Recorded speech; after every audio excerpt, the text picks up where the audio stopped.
This is the Mobile Tech Podcast, brought to you by worldpodcasts.com. Now here's your host, Tech Girl, Miriam Joie. Brought to you by Mint Mobile. Stay tuned for a special offer at the end of the show. Hi, and welcome to the Mobile Tech Podcast. I'm your host, Miriam Joie, and today is Thursday, August 8th, 2024. And I've got the wonderful Nick Sutrich here with me. Hi, Nick. How are you? Fantastic. How about you?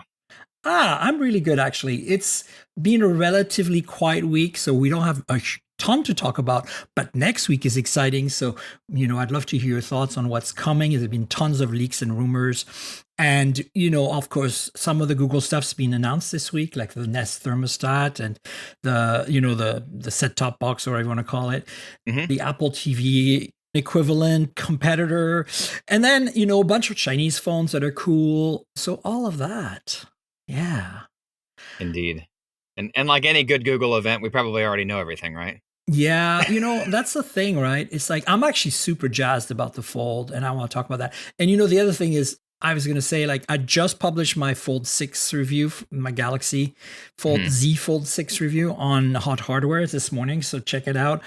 For those of you listening that are wondering what my thoughts were on that, since, I'm a big OnePlus Open fan, and I also wrote the review for that on Hot Hardware. So my takeaway is just, I want a Pixel 9 Pro Fold now, basically, is what because last year's Pixel Fold, I loved it, but it felt like a prototype, right? Like, I didn't trust it to be in my pocket full time because I'm careful with my phones, but I am a little rougher than with my review units. Even though my OnePlus Open's been in my pocket since October or September, so it's been rough and tumbled, and it's surviving. So yeah, I want to combine the two now. Right. I want to have like a Pixel that's as good as the OnePlus Open. Does that make sense? Yes. Yeah. So I'm really looking forward to that for sure.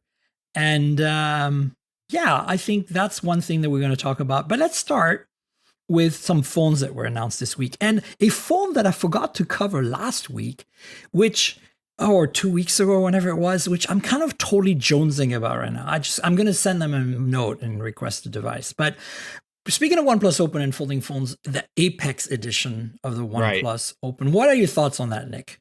I love that they released this at the same time as the Fold 6. It's almost like, look, we already know our phone's better than yours. We don't even need to make a new one.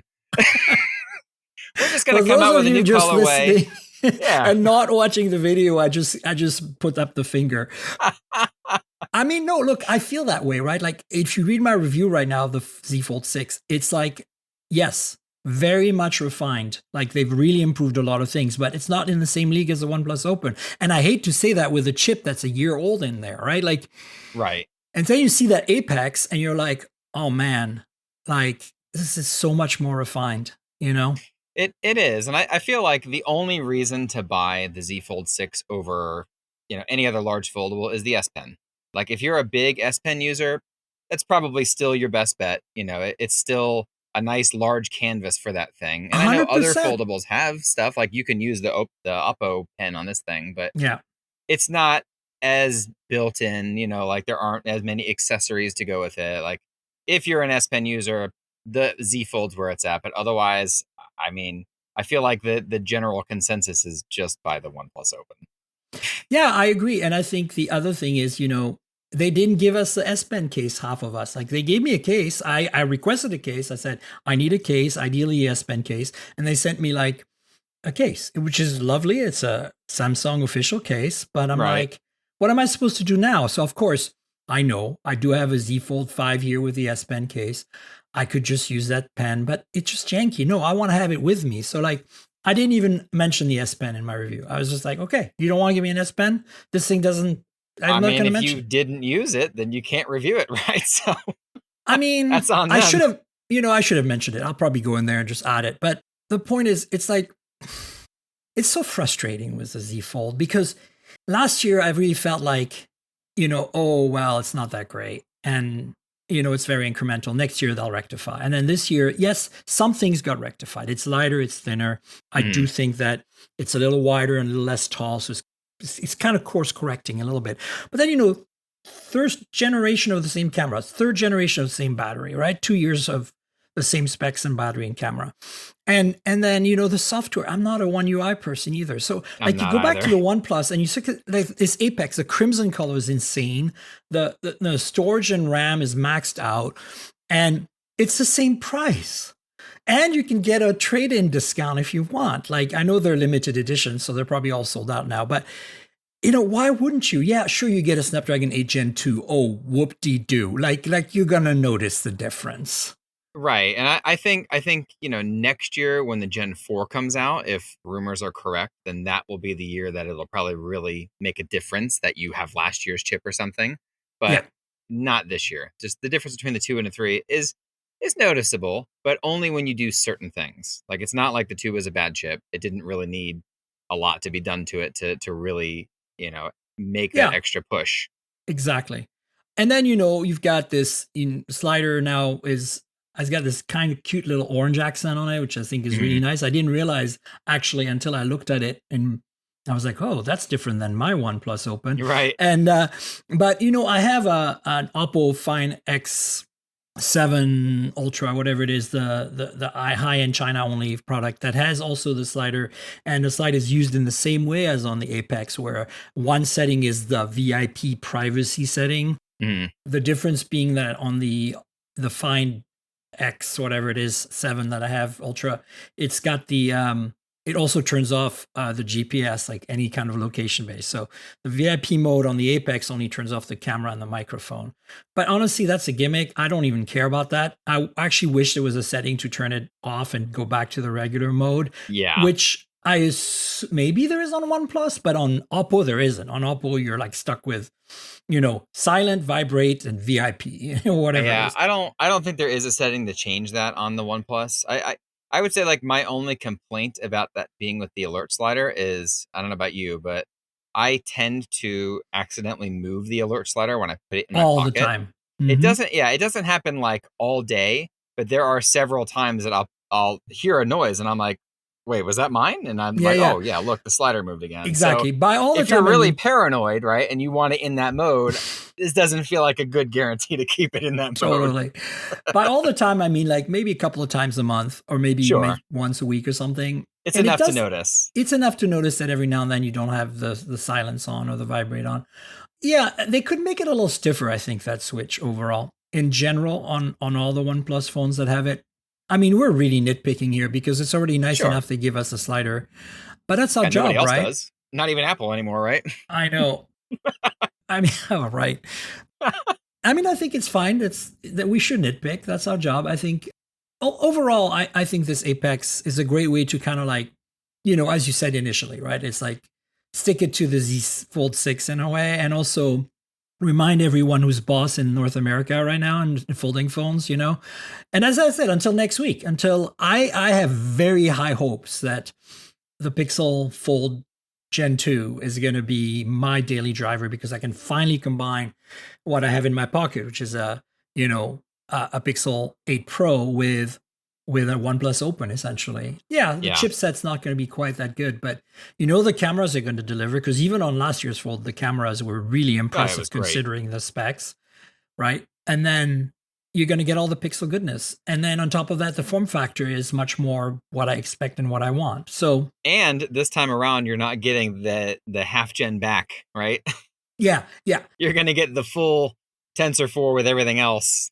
So that's another thing. That thing, and I said that last week with Rich on the show. Like, I couldn't use the Pixel Fold when I was in Korea for the Samsung Unpacked last year. I was using the Pixel Fold, and it was literally like melting in my hand. You know how hot it was there? Yes. And I was like, this thing's gonna catch on fire. Like the battery's gonna explode on me or something. It just was scary. And so, I still have a bit of that. Like right now, I'm in Canada instead of San Francisco. So I have T-Mobile, so I can roam all I want and stuff. But it's still a little faster to use my local SIM. So I have my local SIM in my Pixel 8a, right? And because, of course, I'm a Pixel person. I'm going to have to carry 2 Pixels around for fun. So I got a Pixel 8a right now with my Canadian SIM in it, and I'm tethering it, right? I'm like, tether that, and now I've got everything. I got better, faster data. And it's hot as frick. I'm like, how is it that we're on G3 and this thing is burning in my pocket? It's a band that's like the same band as the US. What are you talking about? Like, why? Like, to give you a point of reference, I've been switching between that and the Moto Edge 2024, which is a Snapdragon 7 something. 7S Gen, I forget the number now. Whatever. 7S Gen something. Nothing spectacular. And when I have that on hotspot, the phone is cold. Like there's nothing going on. Like right. Like how are we at G3 and we still can't get that going? So I hope G4 fixes some of that. It doesn't have to be perfect. That's if there's anything G4 needs to address, it's that. Like even if they keep the speed the same, that's not going to be great for gaming, whatever. But if they can just keep it from not overheating, that would be great. But it's interesting because when I tether my 8 Pro, it doesn't get as hot, and I think it's because it's got a lot more surface area to dissipate the heat. Yeah, it's a little thicker too, so it's got that. There's just the 8A enough was of a difference. Surprising to me how warm it can get, and so I hadn't, like with previous Pro phones from Google, I was always hot, sweaty mess in my hand. But with the 8 Pro, I thought it was resolved, and then I got the 8A, and I was like, maybe it's not resolved. I mean, in some situations. So let's see how that fares. But the weight, the size, the thickness, the aspect ratio, all these things on the new, Pixel 9 Pro Fold are really exciting me because that's what I want. And I know, like I could import like a Magic V3 or like a Xiaomi Mix, Fold 4, and I have used, a lot of Xiaomi products with US SIM cards, and they're fine, but it's not the same experience as even the OnePlus. You know what I'm saying? Like in terms of software experience, to me, Pixel still wins, and I'm willing to live with Moto or nothing or OnePlus. But as soon as you get into imported phones, you certainly get more friction and more deterioration of the user experience. Yes, I agree. It's minor in many cases. Like if you're used to Xiaomi, you're not going to care. But if you're used to like a more stock Android experience like we are, and like I know you love, it's like you notice it, right? And so that's kind of why I'm excited about it. I have definitely learned to love the newer Oxygen OS, the Color OS hybrid or whatever. And there are several things like the multitasking UI I like way better than a Pixel. If there's anything I hate about Pixel UI, it's the multitasking interface. I can't stand it. I've written about it a million times. It drives me crazy every time I got to use the phone. It's just not good. Except for the Fold. When you use the Fold and you open it up, then you have like tiles and you can see more than one app at a time. And like it's actually a multitasking UI. Yeah, no, I agree with you. And I think, it's interesting because I will link to The Verge's Chris Welch, who doesn't normally review phones at The Verge. Took that one from Allison, I guess, who normally reviews phones at The Verge, the Apex, right? And so the OnePlus crimson colored beauty, he's all over it. He's really into it. But then he talks about how he doesn't like the multitasking on it. And I'm like, dude, are you nuts? I'm like, this is how you do it. Yeah, that's the weird thing, because if there's anything the Open does well, it's the multitasking with the canvas and all that stuff. Like that is brilliant. And I mean, he said it had improved with Android 14, and I'm like, dude, I didn't notice the difference. Like, was there a difference? Like, what are you talking about? I used my Open with 13 for a few months, and then since then I've been on. I don't think I noticed any different. Like, is he talking about something I'm completely missing out on? Maybe the taskbar stuff. I don't even remember at this point what it was, but I know they've tweaked the taskbar since 12. What was it? The 12. What was the special version of 12 for tablets? Was it T, R? I don't know. Whatever the special version of 12 was of Android. Yeah. I want to say 12T. Yeah, because that was when they kind of made that the official look, was to have that taskbar that you can swipe up on. And then, at least in stock Android, they're making it so you can pin it and, a bunch of other things that Samsung's had for a while. Kind of catching up in that regard. For sure. Overall, I think this is a great way to kind of remind everyone, as I said, who's boss, who's the sheriff in town, and I'm all in until next week. And again, I know it's easy for us Pixel fans to embellish the Pixel. We're kind of like Stockholm syndrome a little bit, right? Like, right. I kind of like have to admit that it's definitely the way I am. I'm like my captures treat me well. It's all good. But sometimes it sucks. There are some things that are, but at the same time, Yeah. I want one phone in my pocket that does everything right for me. And I think Yeah. this is why I'm so excited. Yeah. I agree. And I have friends that still laugh at me for liking Pixels because of all the weird random issues that they have. But I don't know. I mean, if they can just update the PWM rate, that would be nice. That's my only real complaint right now too, personally, Yeah, no, and you wrote a cool article. I should link to it about that. Of course, you have to root it, which opens up a whole bunch of cans Yeah, of worms, right? it breaks some things. It's not, yeah, I don't know. It's not an actual solution. It was a fun scientific experiment, right? Yeah, but you also are, so because of that, you're mostly on a OnePlus 12, correct? Yeah, I've been using the OnePlus 12 pretty much since launch. I've, reviewing, obviously, I switch back and forth, but this is the one I'm always so happy to what go made back you to. stop from using the Open? Because the Open also has pretty good PWM, right? Andrew has the Open for us. Ah, So that's the reason. So I might get it back because he's doing the Pixel Fold 2 review. okay. So once I don't know. that stuff I think you happens, should I might get nudge. the Open back. You should nudge Spencer and see if you can get a I Open give of me any the red kind. one. So, to be completely transparent, I obviously requested a device, and Spencer was like, I don't have enough to go around. And I was like, oh, and I totally get it. Like, it's not like the Mobile It's a Tech special podcast. edition, right? Yeah, the Mobile Tech Yeah. podcast versus The Verge. I get it. Okay. But yeah, you should ask for just a regular one. At this point, he's got to have a bunch floating around, and then you can make that Yeah, your we'll see. main. I mean, it's kind of hard to tell now that we got the Pixel coming anyway. So you Right. would probably stick with that. Although for you, the PWM is a big deal. So do we know anything about the PWM on the Pixel Fold Gen 2? No, and they've never been willing to talk about it, so I have a feeling they're not going to change anything. But we'll see. Why is it that only the Chinese are taking care of that stuff? Chinese and, well, I would say and Motorola, but I guess technically Motorola is owned by a Chinese company, so We forget, right? yeah. Oh man. Yeah, I don't know. It's real weird. It's it's interesting. I don't know. Yeah. I'll keep pushing. See what Speaking happens. of which, we've got a bunch of Chinese phones to talk about. So the Vivo V40 series, I have them here actually. I should have brought them for the folks watching on Patreon. I have to unbox them. So, basically, You can't bring it on here because then you get a fingerprinting, right? that's exactly what I'm saying. See, you understand. But here's the thing. Here's the thing about the V40. Like, the Vivo V series is weird because the Vivo V series has all of the crappy Vivo software. And I say crappy, look, it's Chinese. Okay, BBK Group owns Vivo, right? My BBK Group is got basically two parts to it. It's got the Oppo, OnePlus, Realme side, and then it's got the Vivo side. And Vivo has a completely different software experience, which is much more China geared, right? So basically what I'm trying to say is that the software is just never really great on Vivo phones. So Yeah, I used the Fold and the Flip last year, and it was a little tough getting used to because I hadn't used a Vivo phone years before that, and it was like, oh, I remember this.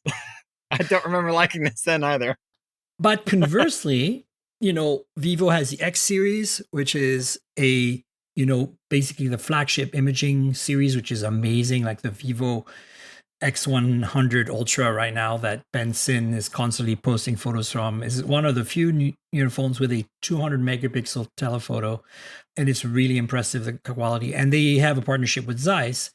But what's interesting is the V series in the past was always just kind of their upper mid-range, and mid-range really basically on specs, and then kind of maybe upper on fit and finish build quality materials.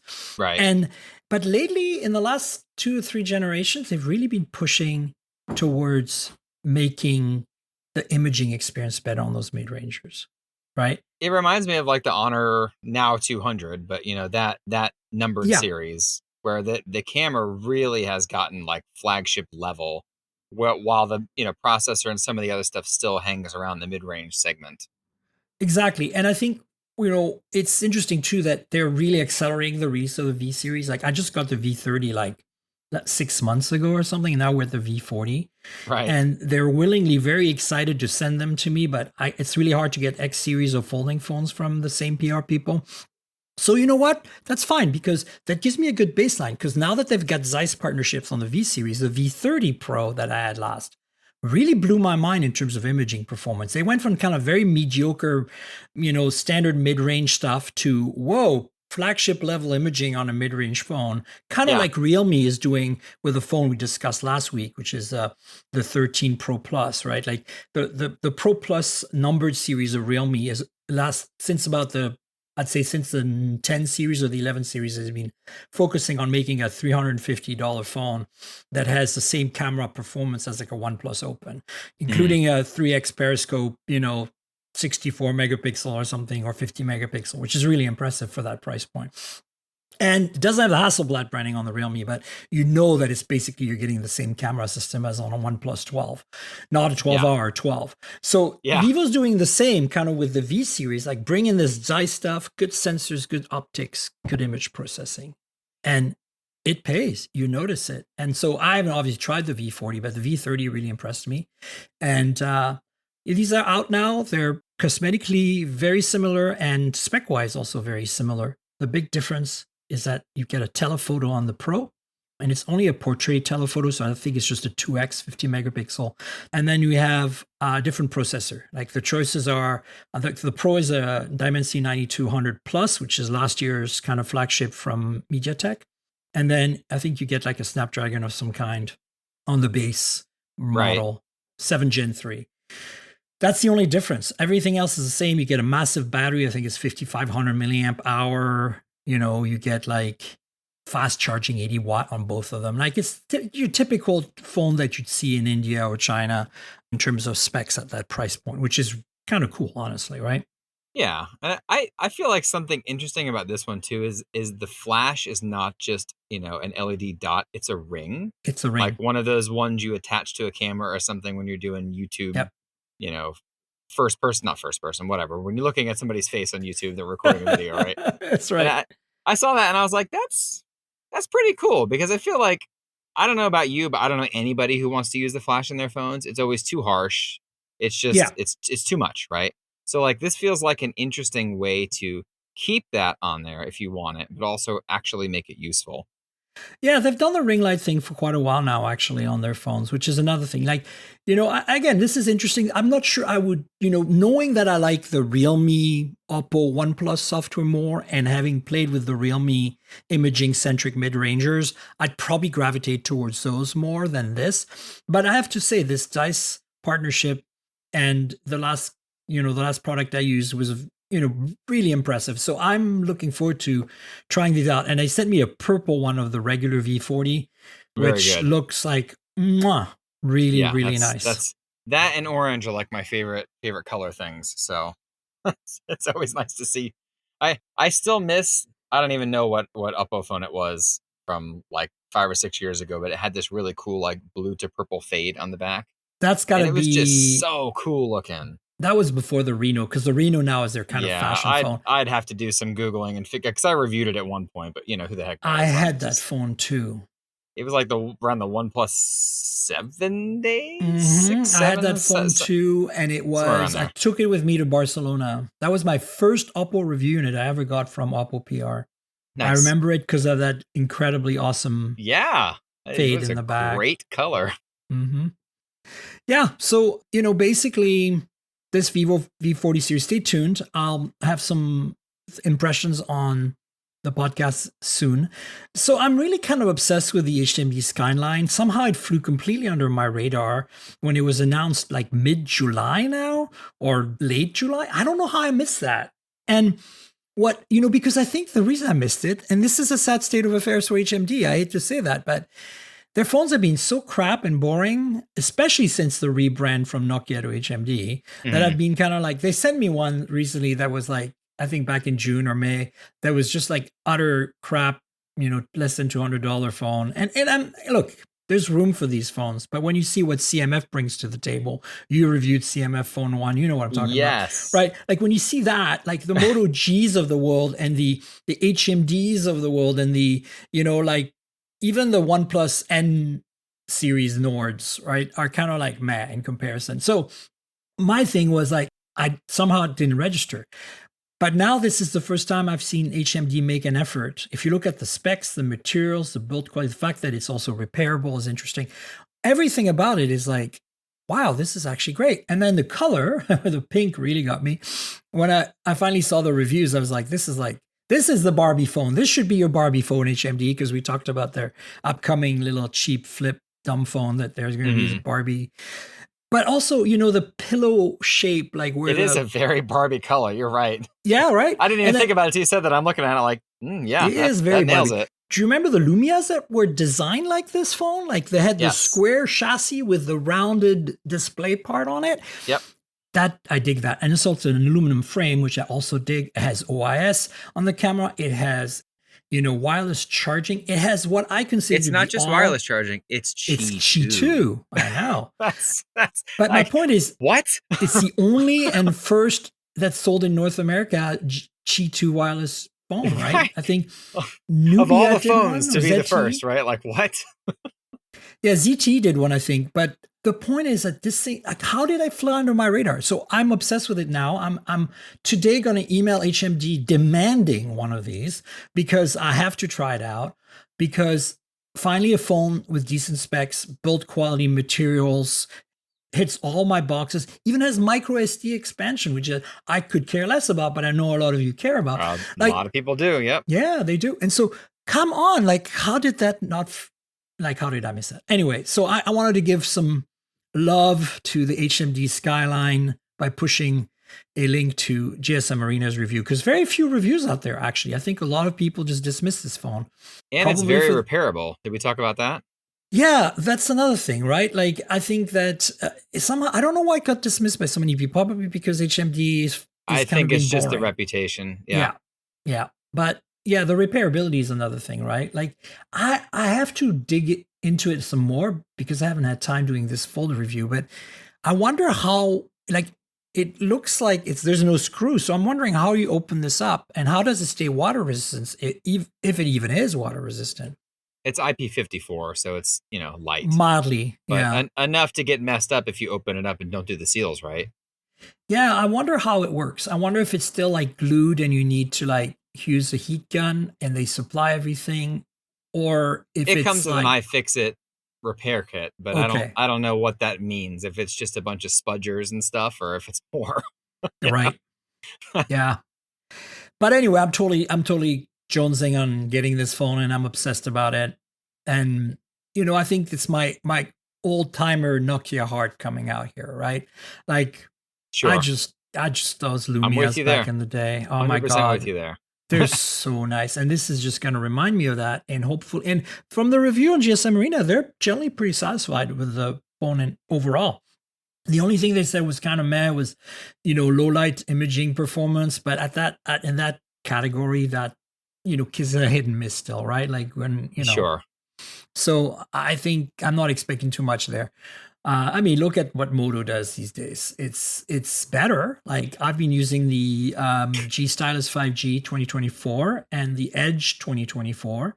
And I have to say, imaging on these two has gotten quite a bit better. And I'm saying value has also gotten better with these OLED screens and, plastic chassis, which is a bit disappointing because last year's Edge was metal, but the processors are better. Last year was a Snapdragon 6 series. Now it's a 7 on the Edge.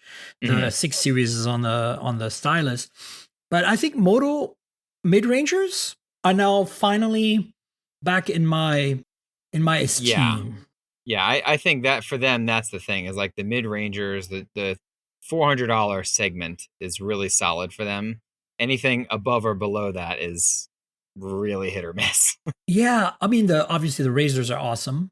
But, I'm just talking about like candy bar, plain phones. Well, the Edge Plus last year was a pretty solid phone. The Edge Plus was great. It flew under a lot of people's radar because it came out at a really bad time, just before the Razor, and just when we were busy with, I don't know, something else. I remember like lots of interference on that, and I had to really push it hard to publish a review about it. But anyway, HMD Skyline. Speaking of unobtainium weird phones. That's a good way to put it. Right? Huawei Nova Flip. So this is basically a affordable flip phone from Huawei. The Nova series is their mid-rangers.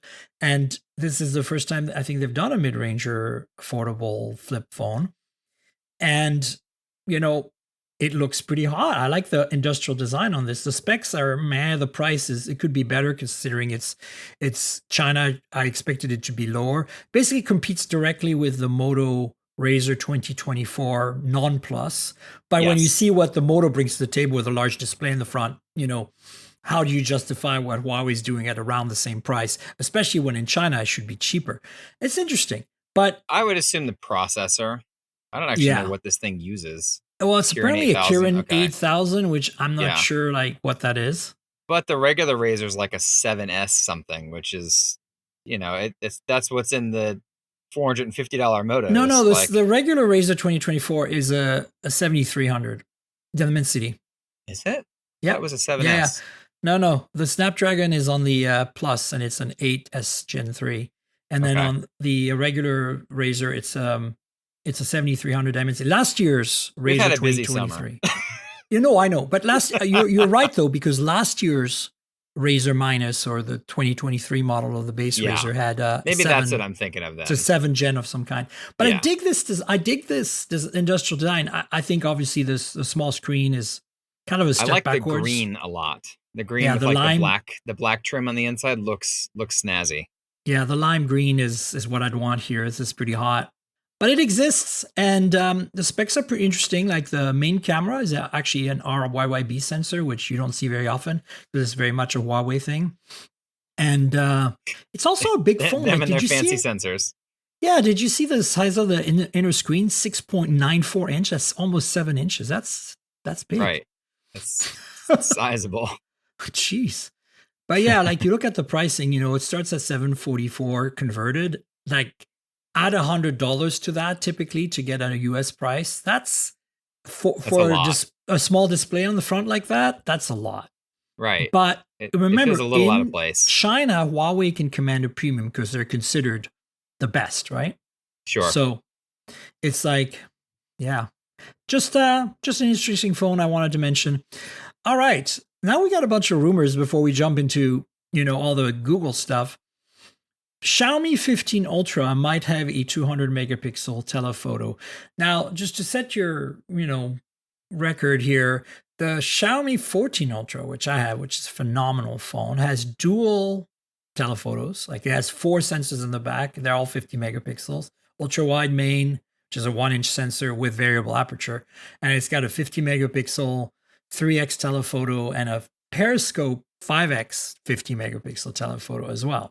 So, well, it's a mouthful. So they're talking about a 200 megapixel telephoto now that's like 4x or something.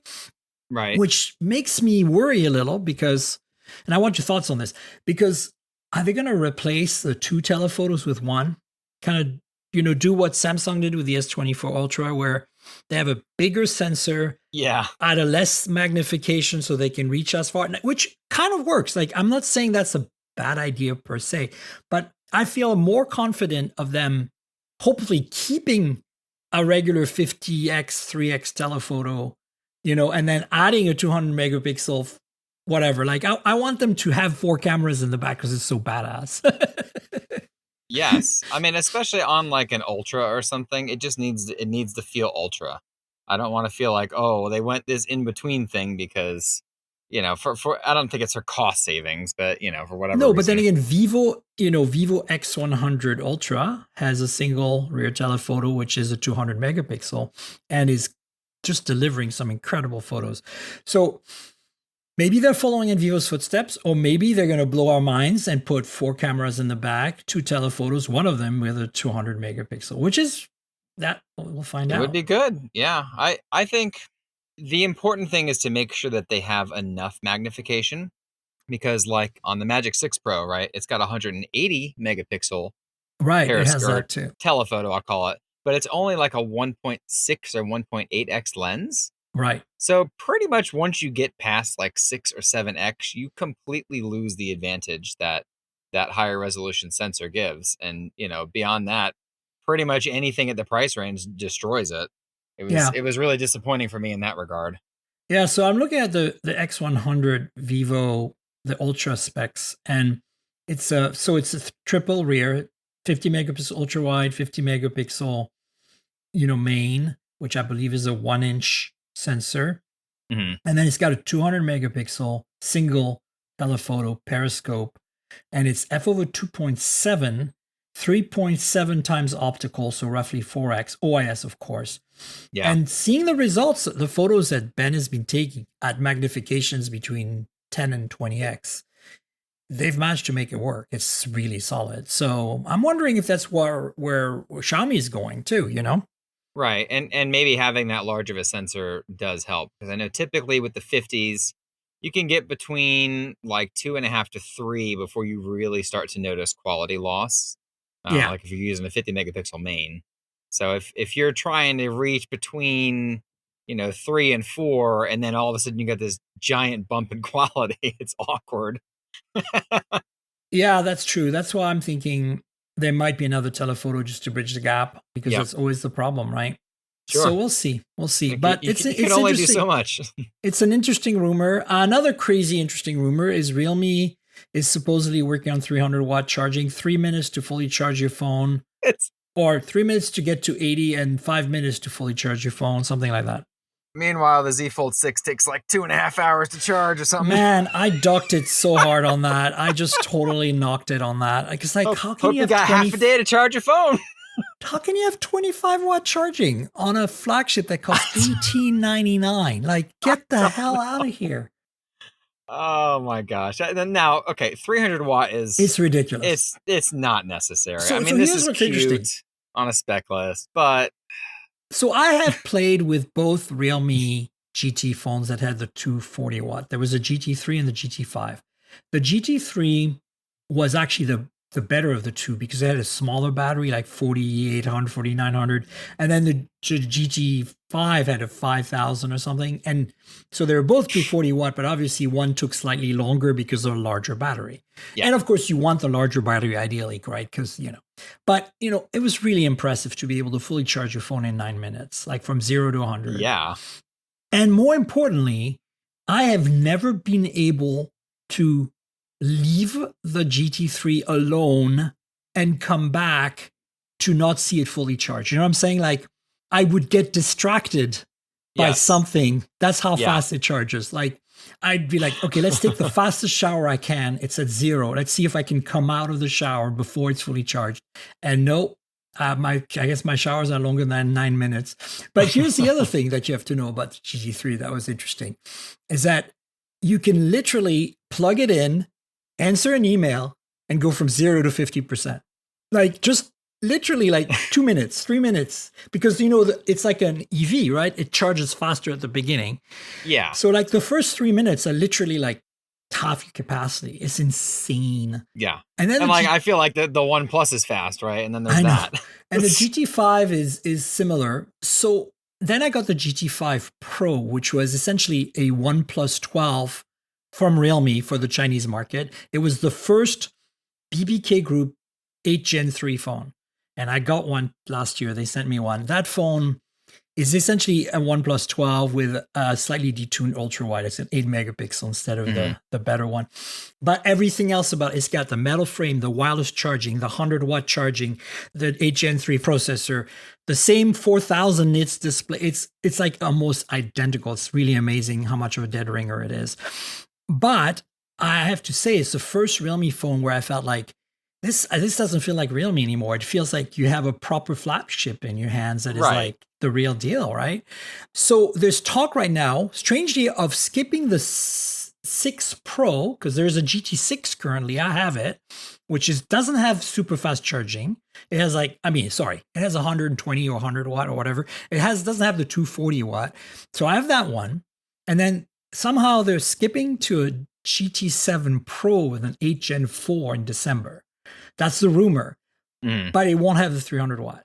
So we don't know if the 300 watt is actually happening. Like, is it real? I don't know. Maybe it's a prototype phone or something, and they're just, like me adjusting the Pixel's PWM rate, right? Like, this is not going to happen for a consumer product, but hey, we can do it. But it could be that they're gonna make GT7 regular with that, and just kind of like in a way, the only party trick the GT3 and the GT5 had was the fast charging. The rest of the phone was pretty mediocre, especially Right. the camera systems on those two phones were for a flagship with an 8th gen type chip on it. It was like Mhm. worse than the OnePlus 12R, which is really quite good actually. But I'm just saying, like, Sure. completely out of proportion. Like, how I always look at the overall balance of a phone experience. Like, I want everything to be somewhat nice. That's why I'm willing to sometimes go for a slightly lesser chip just because I want the overall. Like, nothing does this really well with Yeah. their phones. But this was the extreme opposite of that. It's like crazy fast charging, crazy fast processor, kind of mad display, terrible cameras. Yeah. That's the GT. There are some things you really can't skimp too much on, and yeah, But it's interesting because that was a GT5, and then they did the GT5 Pro, which, as I said, was like OnePlus 12 type flagship, which was perfectly balanced. And I was like, what a lineup you guys have. That is just bizarre. So, yeah, we'll see what happens with that. it makes you wonder if they have like different teams that work on different products and they don't necessarily talk to each other sometimes. I think you nailed it on the head. That's probably what's going on, to be honest with you. Yeah. And then we have rumors again, because this is like the second time in like a fortnight, like maybe 2-3 weeks now, that we've had Apple folding device rumors. But this is now a report that supposedly confirms that Apple's working on 2 foldable devices in 2026. Okay, what the F are we talking about here? What are your thoughts? Well, I like the render in the article. Yeah, it's cool, right? It's a really, really cool looking render. I would assume that's more like a tablet slash MacBook, which I guess is what this rumor is, right? iPad slash MacBook hybrid kind of thing. Yeah. Versus a So phone, because supposedly there's no there's a display on the phone front. and some sort of tablet hybrid. Yeah. But there's no display on the front. So is this like what was the first Surface foldable? That did not have a display on the outside, right? No. Okay. So it's sort of like that. The Surface Maybe. Duo wasn't even a foldable. Technically, it had 2 screens. Yeah, it had 2 separate screens, but still, there wasn't like a thing on the outside. Like, I mean, like this ignore the render showing. because I'm not even sure the render is relevant. I think they just threw that in there. Yeah, it's probably AI or whatever, right? I'm thinking that, and I said that at the last time we discussed rumors a few weeks ago. Like, I think that they need to make a flip style folding iPhone. But my guess at the time was like, well, do they? Right? Like, because they're Apple, they don't need. I'm like, yeah, they don't. But here's the thing. If they did it, they would wipe Samsung out of existence in the sense of like the relevance. Like, it's like, how it is, right? Like, especially in this market, like, young people are on iPhones. That's the reality. Give them a flip style iPhone that's reliable, even if it costs more money and it's subsidized by the carriers. Forget the Z Flip. Like, they're not going to ever go to Samsung. Right now, Right. I know people who have gone to Samsung from an iPhone because they wanted the Z Flip. And of course, they're disappointed with Android, but they still love the form factor, and they are jonesing for an iPhone with the flip form factor. Right. So I kind of feel like Apple doesn't have to. Apple doesn't have to do anything. But at the same time, if they did, they would satisfy a huge, not a huge, but a niche chunk of their users, and they would possibly put Samsung on an even worse footing. Why not do it? Sure. I'm trying to figure out why, because we've seen a lot of rumors now that they're going to do a foldable tablet first, right? So like, yeah, but that's is other the thing idea here that they're trying to keep it in a device segment where you don't use as often? Because nobody uses a tablet as often as a phone, right? So therefore, theoretically, it would last longer because there's only so many folds these things can do before something breaks, if it's the hinge or whatever. So you have that side of things. You also have like the reliability side of things on, just a couple of other factors as far as hardware goes. Yeah. And then like usability wise, I mean, I think a flip iPhone would make a lot of sense. Yes. But yeah, I don't know. But the tablet, I have a harder time. Like, to me, that's way more obscure to do. Like, I could see like an iPad mini that's also an iPhone, meaning like Right. a book style folding phone. But even that is a stretch for Apple. I think Apple is much more mainstream than that. That's why the Z Flip type device would make sense. Yeah. Now, what would also make sense is, some sort of, maybe there's there was a report. I didn't include it in the show notes, but there's a report saying apparently the Pro iPads are the best selling iPads, which surprised me. But also doesn't surprise me because that's, they upsell you and then you can't stop, right? So you look at go to the website, you look at the original iPad, you're like, oh, this is perfectly fine, and then you're like, but the Airs are just too low. Yeah. But, okay. Oh, but I can. Oh, but I Pro, and now you end up with Pro. Sure. Do you need it? Absolutely not. Do you need an M4? Absolutely not. 99% of the people don't draw on their iPads. They just watch Netflix. They do not need a Pro. I've had this this conversation with Andrew Edwards on the social, if you guys want to follow it. I still don't understand the iPad. Like I understand the iPad, the concept of a tablet as a, media consumption device. I have a bunch of Android tablets. I've used an iPad. I think it's very well sorted. I understand the user experience is great. The apps ecosystem is awesome. I think that for some niche use cases like drawing and music, the iPad Pro is an incredible product that deserves to exist, but that does not justify to me in any way why the iPad is so popular and why there's so many versions of it, and why apparently the iPad Pro sells the most. But if it does, imagine a 11-inch or 13-inch iPad. I can't believe they make a 13-inch iPad. Who would buy a 13-inch iPad where there's a MacBook Air that exists? I don't know. And maybe that's the foldable thing, right? That's exactly what I'm saying. We can make the screen even bigger, and now it folds. So now it folds. And so that's the only thing I can see, because if you look in the context of people spend money up to more than MacBook Air money on an iPad, then maybe they'll spend even more on a folding iPad. I don't know. I also think if they go tablet foldable first, that's going to shift smaller numbers than a phone. So again, like yield rates, they don't have to worry about as much. Like they're not going to be sold out constantly, probably. It's lower numbers for them to try something new first, rather than go all the way in and be like, oh, we're going to sell, I don't know, 30 million of these things in the first year. Like that's not probably not feasible. But at the same time, if they can perfect a flip phone that sells in the numbers an iPhone would sell, know that they're going to nail the reliability to a point where it's going to change the game for the entire industry. Sure. Right? What Samsung's done in 5 years, they'll be able to take on that and improve on it, because Samsung's their display partner, right? And even improve on it further. And maybe we finally get to a point where you can toss around your folding phone like you toss around your regular phone. Right. Which I don't think is quite feasible today. The inside display is very sensitive. Now, I will say, my wife still uses Z Flip 4. I just got her a Moto Razr that she hasn't, we just got it yesterday, so we haven't had time to upgrade yet. But she drops her phone a lot, and I always make fun of her for it. And I'm talking like multiple times a day. Case, right? Or no case? Case. But it's not like a big, thick, one of those military No, it's not cases. Like an OtterBox. It's just it's just a cover, essentially, right? It's nothing crazy. But it's survived. Like the only thing that those have ever had problems with is that stupid plastic cover on the inside of the screen. Yep, exactly. Like after 6-8 months, just unfolding. You have to replace it. You have to replace it because it unsticks and you have bubbles and it. Strangely, the Motos are better at that, to be honest with you. Probably because the crease is different, right? Yeah. Like you're right. Their hinge is different, just the way it folds is it's different. More of a teardrop. Yep. Yeah. So it's not as acute of an angle. But you're right. They're pretty rugged. My spouse Theo was using Z Flip 3 for a long time, and that was screen protector every 6 months kind of thing. And now they're on a Moto Razr Plus 2023, last year's Peach Fuzz one, the Pantone color. And they have had zero issues with the screen protector or anything. It's been rock solid. They love it much better software-wise too. So and take it from an iPhone user who actually likes the Moto stock Android experience more than the One UI experience. Interesting. Shruti, our EI, sees the same way. She loves the Moto. Well, there you go. Awesome.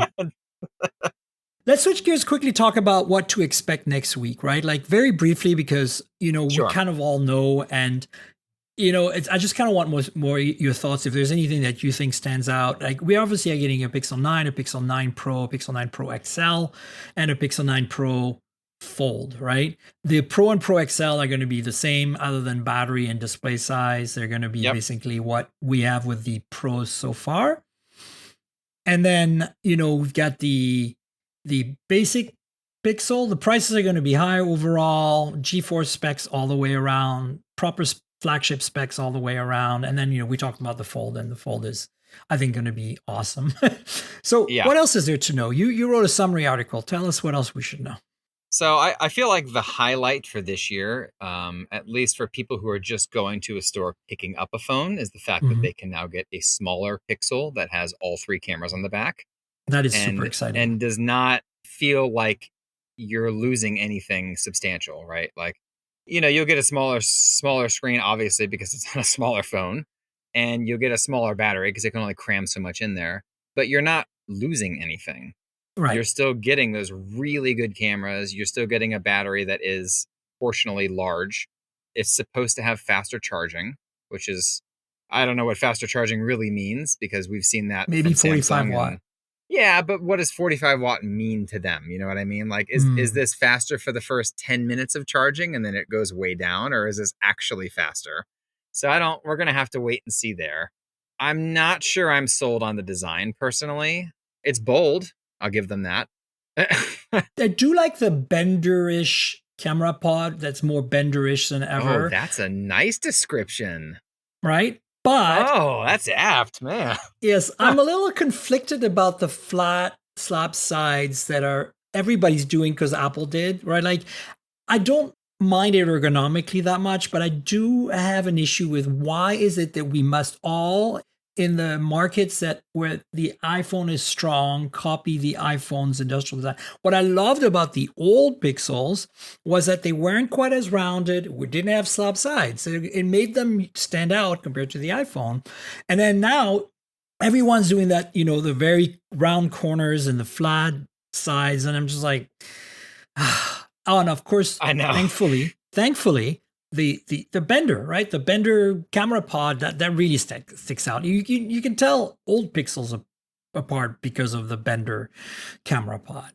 So right, and what's interesting to me here is, I think 6 months ago, somewhere around that time frame, there was an interview with somebody at Google who was talking about how they now design phones to be in a case. So, this being a basically flat phone all around, obviously, except for the corners.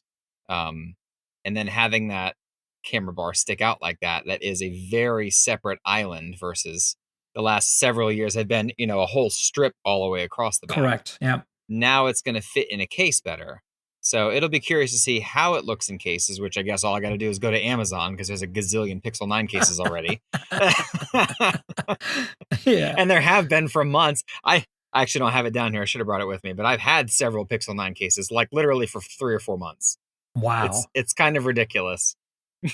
Wow. I'm not surprised, obviously. No, but it's still funny to see, like, I got sent Pixel 9 cases months before it's even been announced. And, like, that stuff's not under embargo. I just had people be like, hey, you want to check out this Pixel 9 case? Yeah, sure. Let's post about it. Oh, they're doing so poorly with the leaks and everything. Anyway, I'm not so surprised. Weird. Yeah. I don't know.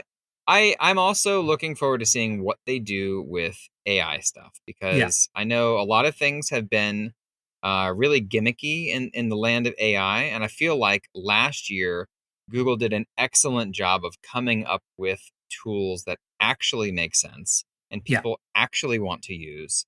So I feel like they're going to do it again this year, because they have a product team that has been doing an excellent job of thinking about like real world solutions to problems. Yep. And instead of just, let's put Translate on this phone. I've never used. Oh, man, that's you not should true. read my Z Fold 6 review where I call every AI feature a gimmick. Sure. Like, my editor was Translate mad at me. twice. They're like, you can't use it. You can't use the word gimmick as much. I was like, how about trick? Trick. Yeah. Anyway. I think that the hardware is kind of going to be a mixed bag, just because Tensor's not going to be much of anything, right? I think the hardware is going to be solid. Like, I have to say, I'm very impressed with my 8 Pro. I think that it feels every generation 6, like the 6 is a pivotal line in the Pixel Yes. world, right? Like I've used all the Nexuses, then I went to the Pixel, and then I've obviously, but the 6 really is the beginning of the modern Pixel, in my opinion, not the Pixel 1. It The feels Pixel like the 1 6 is the beginning of the the Pixel, to Pixel be 1 was an honest. HTC phone. Okay, let's be Yes. real, right? Like, okay, so the Pixel 6 is the beginning, and you look at the fit and finish and build quality, especially over time as it wears and it's in your pocket, it gets sat on and it gets bent and it gets stretched and it gets, abused. You see the quality go up, like 6 Pro to 7 Pro to 8 Pro. And so I actually think the hardware, other than the chipset, is going to be really, really awesome. And that's why I'm also excited about the Fold, because I think that, they were at proto stage, but they were close last year. And we all know that phone was supposed to come out way earlier, right? Yeah. So this is really the 2 chipset years. tells you everything. Yeah, this is 2 years, right? Exactly. So I think the hardware is. I'm more concerned about, like, I just don't want them to get lost in the AI hype, right? Because it's so easy to do, and I think you're right. They're going to do it right. Yeah, to me that's the thing. Like, they're going to nail the software on this. I'm not sure about the hardware, only because of historical reasons, right? Like, well, yeah. There's just so many examples of them falling flat on their face with the hardware. Yeah, like the screens, blotches, and oh my God, yeah. There's just so many. There really are an endless number. And I think that's why my friends are always like, why do you still use these? There's always a problem with them. I mean, even this year, I think it was January, right? The Pixel 8s got bricked because of an update. I'm like, how does this happen? Well, because Google. See, that's the conversation I have with my spouse all the time. They're like, I tried to call you, and I'm like, really? Oh, great. My phone has cellular connectivity right now. I can surf the web, but if I call my phone, nothing happens. Interesting. Reboot. Oh, look, it's working again. Like, this is so Google, right? Like, this is the kind of stuff I'm talking about. Yeah. It's almost problematic if I was much more of a phone talker, but it's at times puzzling. But it's not a deal breaker for me simply because I have Stockholm syndrome is a reality. Right. There's so many other things about my Pixel that I love so much that I'm willing to live with it. But yeah. Sure. Yeah. I'm excited regardless. I think it's going to be a good year for them. I think I'm really looking forward to the announcement on the 13th. I think you guys all should stay tuned. Next week, we're going to cover that in depth. Speaking of Google, there are a couple of devices that have been announced this past week. I guess, there's so much new hardware coming out that they've just kind of like preempted a bunch of it. Yeah. The thermostat is out, and this set-top Apple TV-like Google streamer thing. What are your thoughts on these two things? So I've been able to use them both. Oh, cool. I did go to New York for those to see them. Let's see. So I'm not sure about the thermostat. It's pretty. Yeah, I like very, very pretty. The Pixel Watch vibe of it. Yeah. Now, I had a really hard time seeing the display on the show floor demo they had. It was so shiny. It almost looked like looking into a crystal ball, right? And then like trying to see the middle was tough. And I don't know if that was because of the lighting in there, because I even went through the display settings and was like, maybe there's a brightness adjustment. I didn't see anything. But the reality is a lot of homes have bright spaces, and that's going to be a problem if that's the case. Yeah, so I'm going to have to see that at home to determine. That was like the only negative thing I would say I thought about it was just like the display was kind of hard to see. But they really improved like the UI. It's still got like the circular UI for the main section, and then you kind of dial down into a very Wear OS looking vertical scrolling thing. It's got like the chip design where it's like the rounded rectangles. So there's no touchscreen here, right? This is still you rotate. It works exactly the same. You rotate the thing, you click in the bottom like a button. It's the same type of interface, just refined. And like you can swap out. There's a couple different. I'll call them watch faces because I don't know what else to call the front. But there's a few different options, right? Yeah. They now have some more smarts in them as far as like cooling goes. The scheduling is a gazillion times better than the old Nest app. The old Nest app scheduling is atrociously bad. It always has been. And the new one is so much nicer. I hope I get it on my old Nest because I don't want to buy a new one. Yeah, right. But you know what blew my mind the most about all this is that the last Nest that they launched that was not the cheaper Nest was a decade ago almost. Which is the one I have. And I didn't realize it was that old until I went to this event. That's what I'm saying. Like, has it really been 10 years? Wow. Yeah. That's a long time to go without a hardware product update. Wow. Yeah, and like of all the colors they have, that rose gold one, I think they call it. It certainly looked rose gold was whew, nice looking, Very really nice. nice looking. Cool. Yeah, What about the streamer? Tell us about that. my favorite thing about the streamer was the Google Home integration. Since we're sort of on that topic still, right? Just being Yeah. able to that little star button on the bottom right, you can customize to several different things. One of them is it slides open a panel on your TV. It's got your whole Google Home feed on there, so the same thing you've got on your smartphone. You press that button, you can see your front door camera. You can adjust your lights like right from your TV remote. I thought that was dope. Like I really loved that because I'm really heavily into Google Home, and Hmm. that's what all my stuff is controlled from. So that was a big deal to me. That is cool. The UI was really nice. It looks just like Google TV, Android TV, whatever you've been kind of used to for a while Right, now. right. Performance was good. I didn't notice any hiccups. Like I know the Chromecast with Google TV is kind of choppy every now and Yeah, then, and yeah. this did not seem that way at all. The remote is better. It's taller. It has more buttons. Does it have voice search on it? Like, can you talk Yes. to it? Yeah. Yep. It's got voice search on it. The volume buttons are on the front now instead of on the side. Oh, good. I like the side buttons, but apparently nobody else did. So whatever. They fixed that. Right. Yeah, I think the only thing that this does not have that maybe like the NVIDIA Shield has is AI upscaling. I guess the MediaTek Oh, chip they used is not capable of that. interesting.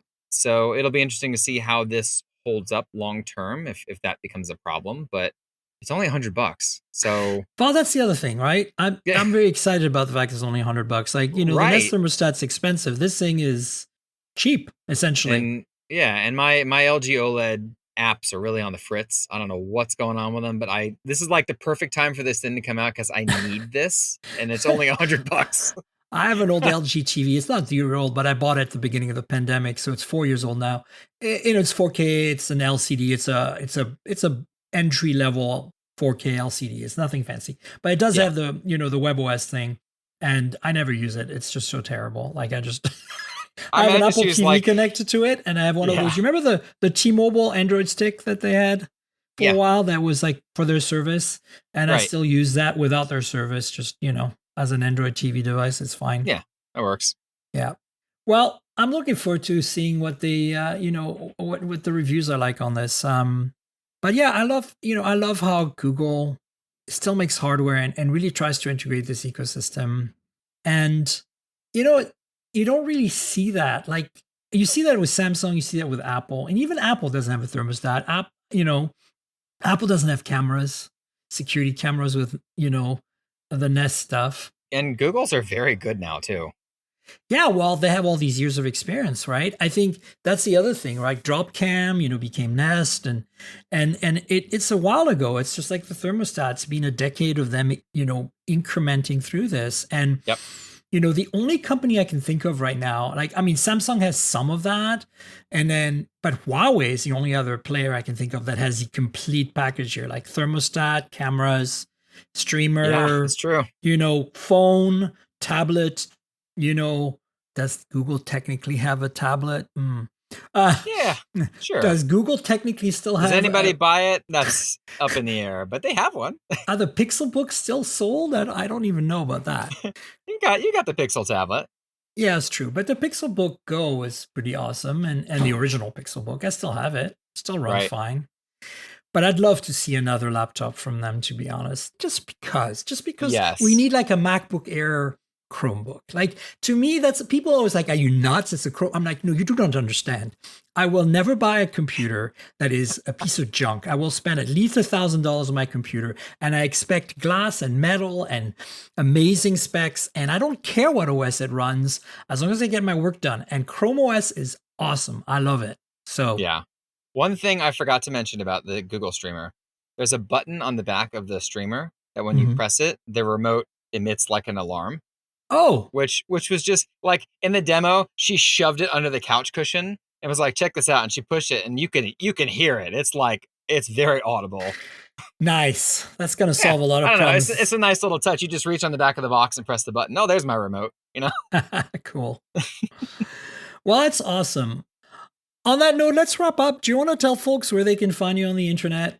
all your social media? Android Central, of course. And then on social media, I'm Guanatu on everything. So that's GWANATU. And you are not Threads and Blue Sky and things like that too? I'm on Threads and X/Twitter and Instagram. Awesome. That's all I use. Cool. Yeah, no, that's great. That's enough. That's totally enough. You know where to find me, folks. I'm at Tankgirl, TNKGRL, pretty much everywhere, kind of like Nick here. I've got Blue Sky as well for some reason, but yeah, you can find me as TNKGRL. Just like the comic book, drop the vowels and you'll find my handle. So yeah, please chat with me and Nick on social media about this podcast if you have questions or comments. And you know where the podcast lives, mobiletechpodcast.com or on all the major podcast platforms. So please subscribe and tell your friends. There's a YouTube channel as well, youtube.com/mobiletechpodcast with some hands-on videos and unboxings and stuff from time to time. Check that out if you want some free video content. And you know how YouTube works. So like, subscribe, tell your friends, click the bell, all that good stuff. Comment. You can comment about the podcast there if you want as well. But if you really want to help me out, there's a Patreon. I've mentioned it a few times. Patreon.com/Tankgirl. That's patreon.com/TNKGRL. You get a video version of the podcast for $5 a month. And, you know, it's every week. So you get like 4 or 5 of them a month, basically. And so, you know, consider joining. You get to see us on video. You get to see us in advance, like because I publish it a day early. And sometimes I can show phones and things, and my guests have stuff to show. And sometimes there's bloopers that I leave in there. Sometimes we go overtime and I leave that in there. So consider helping me out on Patreon if you can. There's also other tiers where you can help out if you want to do something else. So check out patreon.com/TNKGRL. And if you don't want to use Patreon, there's a PayPal link in the show notes. You can click on that and make a one-time donation. I'd appreciate that. And finally, I want to thank our sponsor, Mint Mobile. You know I review a lot of phones, so I'm constantly juggling multiple devices. While that's fun, it also means I'm spending a lot of money for wireless service on multiple SIMs. Thankfully, there's Mint Mobile, and that's who I'm teaming up with for today's podcast. If you want to save money on your wireless service, switch to Mint Mobile. You've probably seen the Mint Mobile ads featuring Ryan Reynolds, but let me quickly tell you how fantastic their service is, especially for tech-savvy early adopters like us. Mint Mobile offers premium wireless for as low as $15 a month, and you don't have to sacrifice any coverage, speed, or data. They're built on the nation's largest 5G network. They keep costs low because they sell direct to you online. They cut out the retail stores and salespeople. Why should you pay more than you have to for access to the same network? In my experience testing phones, Mint Mobile delivers the same data speeds and call quality as the big three for a fraction of the cost. Switching to Mint is super easy. Thanks to their eSIMs, you can sign up and activate immediately right on your phone from the comfort of your home. No more standing around waiting in line at a big wireless store. You can keep your current devices and phone number and easily switch services. And if your phone isn't eSIM compatible, Mint will ship you a new SIM card free of charge. The whole process only takes 15 minutes, and if you get stuck, Mint has a great customer service team to get you through it. All Mint Mobile plans include unlimited nationwide talk and text, plus lightning-fast 5G and free mobile hotspot. Mint will show you how much data you use each month and recommend plans that save you money. Mint also offers a modern family plan that lets you set up a super affordable family plan with as little as 2 lines. Use my link, mintmobile.com/mobiletech to get premium wireless starting at $15 a month. Stop paying more than you need on your wireless bill and start saving big with Mint Mobile. And I want to thank you, Nick, for being my guest yet again. Thanks so much for showing up today. I appreciate it. Yeah, thanks for having me. It's always fun. Awesome. Well, we'll definitely have Nick on again in the future, folks. And stay tuned. We'll have another show next week. So until then, cheers, everybody. This has been the Mobile Tech Podcast with Tank Girl, proudly presented by worldpodcasts.com. You can visit us online at mobiletechpodcast.com.